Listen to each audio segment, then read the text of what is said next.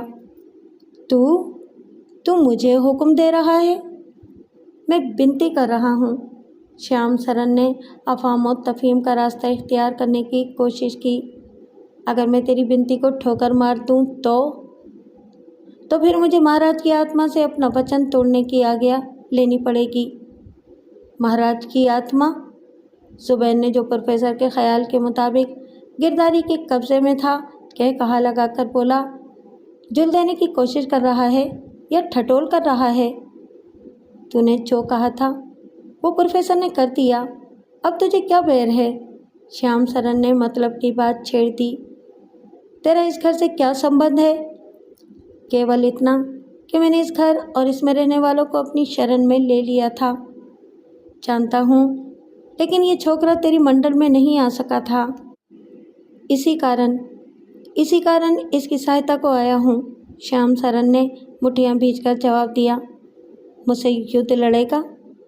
پہل نہیں کروں گا، شیام سرن نے سینہ ٹھوک کر کہا۔ پہلے تو اپنی شکتی آزما لے، پھر میں جواب دوں گا۔